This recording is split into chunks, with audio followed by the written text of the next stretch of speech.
Razaban here for IFL TV, proudly sponsored by Everlast. He's dropped his phone. Do you want to grab it? David, not Costa Rica this time, Ibiza?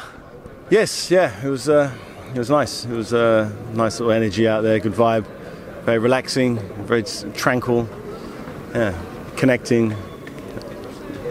And the rest. And the rest. At least the weather's nice here. The weather's nice here as well. I got back late last night. I think I'm sliding back out on Monday, to be honest. But yeah, it's going to be fun. It's going to be fun. I'm looking for more tranquility. You know, next week, 14th July. You know what that means for you? Go for it, gun. It's a date of some significant date of some description. 10-year anniversary when you fought Derek Chisora. Yeah, it goes quick. It goes quick. 10 years. It's been a journey. It's been a up and down, rolling around. It's been a journey. But here we are. I'm now going to be talking about his fight against Pulev. You know, I never have thought that 10 years later, you know, he'd still be boxing. You know, and boxing and filling up the O2 Arena. You know, main event. You know, he's the A side of a main event against someone that's beaten him before. The world's a fun place if you manipulate it to be so. Crazy to think that since those losses, obviously from yourself with Fury, with Vitali, he seems to have got better and better over time, over a period of time. He's aged like a wine. He really has. He definitely, he seems to learn from his mistakes, and I think it's what he does and how he lives his life between fights now. You know, if he would have lived the life he's living today, 10 years ago, he'd have been a much bigger force, and he may have, the fights that he did well in, he may have won. You know, but you know, we all live and learn, and you know, he's definitely maximising what he has at the age that he is, and I'm anticipating a great fight tomorrow night. You know, Pulev's a world-class opposition, and he has, you know, solid jab. He's a big, strong, burly, rough man who isn't afraid, and Derek Chisora, you know, he can get inside, and he can really make it very, very awkward and difficult for Pulev. Everyone says every time Derek Chisora fights, it's a must-win, it's a must-win, it's a must-win.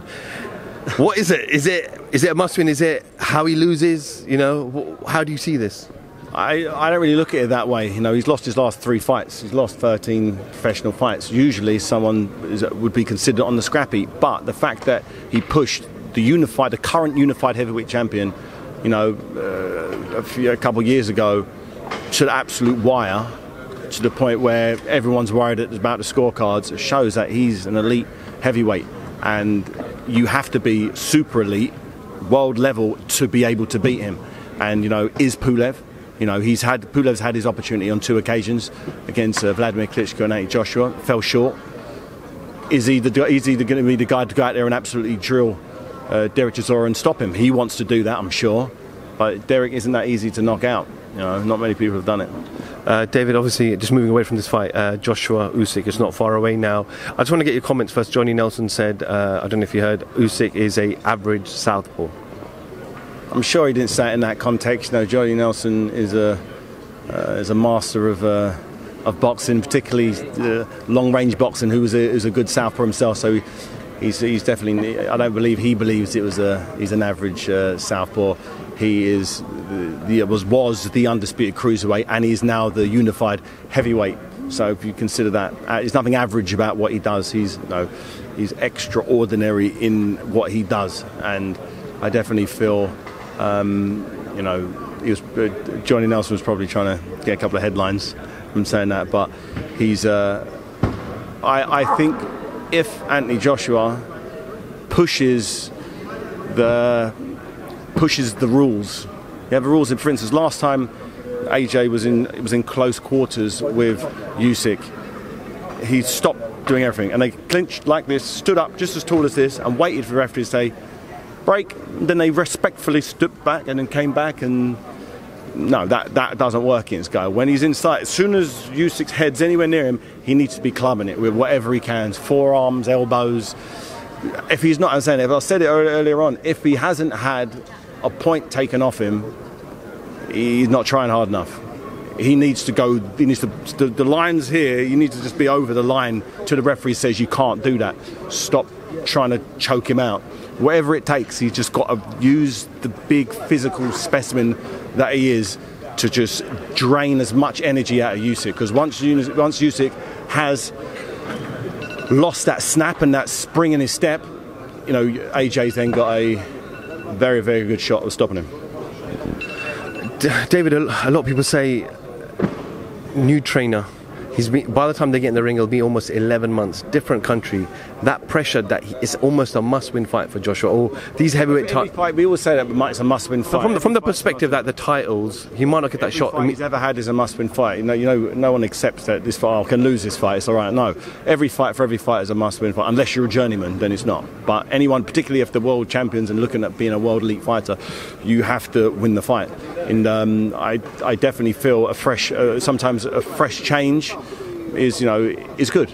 You know, as long as whoever's in his corner, I don't know exactly what he's got, who's saying what, but as long as he doesn't fight like he fought last time, like in any way whatsoever, at all. He just needs to get into range smartly, not take any stupid shots on the way in, and get very, very physical, very, very early, and get the smaller man winded. Get him winded early. Don't let him bounce around, and don't give him that thing.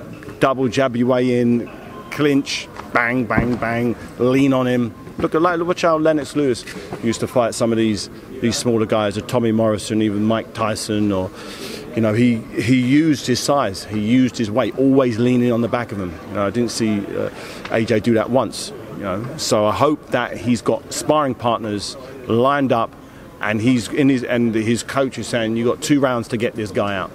And whoever it is, he's got to get him out in 2 rounds. He needs to have that psycho, I'm going to knock you out mindset.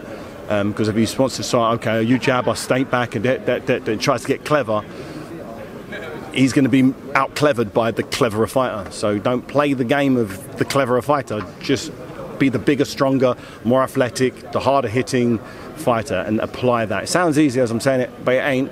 But if he practices to do it, he can do it. He's that type of malleable fighter who can do anything. He's an amazing athlete. You could teach him how to, do any sport, and he'll be able to do it. So he's a great boxer, world champion boxer, multi-time world champion. He just needs to grab this little guy and rough him up. Grab this little guy and rough him up. That's what he's got to do. And he's a great little guy, but you've got to grab him. Whether you're great or not great, grabbing a little guy and leaning on him, do that 5 or 6 times around. If the referee says, you do it one more time, I'm going to take a point, and go, okay. If it goes to the points, you ain't going to really win on points to this guy, so forget about going to points and winning on points. You've got to stop him. If his life depended on it, if they had a gun to his head or his family's head to say, you're going to either win this, if you lose this fight, everyone's going to die. That's the mindset he's got to have. But intelligently, don't run at him like a kamikaze, like an idiot. But that's the mindset he has to have with every sparring session.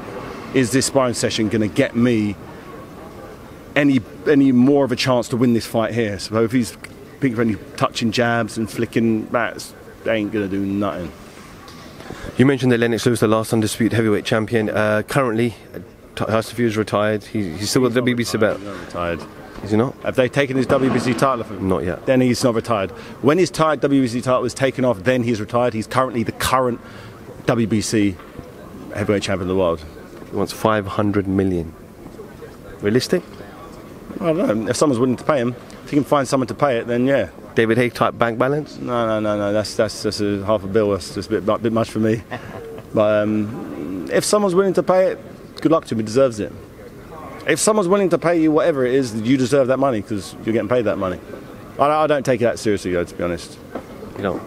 No. It's something you say for you to ask me, and then everyone else to ask everyone about that thing, and it's going to be what it's going to be. So. But he says, I'm retired, and okay, if you wanted to get me out... If he's retired, then give up the WBC belt. Until someone's done that, it's all just talk. So no, he's not retired until he gives up the title, because he's the current champion. He can say what he wants. I retired. When I unified WBA, WBO, and WBC belts, I then said, I'm moving up to heavyweight, and I gave up those belts. I contacted all the governing bodies and said, there you go, I'm giving up my titles, someone else can fight for them now, because I'm going to heavyweight. No, some say I'm going to heavyweight and not doing that, and holding on to the belts. No. You know what I'm saying? I get what you're saying. David, just final one. I know you've fought on these Triller cards before in the past with your friend Joe Fournier, who's in love at the moment, I see. Jake Paul, Hasim Rahman Jr., he's fighting a proper boxer this time. If he wins, can we finally give him the props? Can who give him the props? us, people in boxing. Yeah, he deserves a lot of credit if he beats a legitimate boxer, whoever that boxer is. And for a heavyweight champion's son, what's his record? What's Tyson record? He's 13-1. I think he's definitely lost his last fight. He's only had one loss, 12 or 13 fights. He's a proper boxer from a proper boxing family. So I think they wouldn't have taken the fight. You know, BJ Flores is very, very strategic. He's a tactician. He understands styles. So he understands Jake Paul. And he said to me since he's been training him, he's the real deal. And I've watched sparring sessions of his, and I'm like, that's not who everyone thinks he is. I know he's a real. And if he wins the fight, everyone will then know. I kind of already know it, but everyone else will be able to see it come fight night. Okay, David, you say you want to keep it short and sweet too because you have to go. But anything you'd like to add before you go? Oh, have a nice day or night. You sure? No, I'm trying to drag this. I'm just trying to. No, I'm all good. Good. David Haye, IFL TV. Thank you very much. Download the Everlast Fitness app and find your greatness within.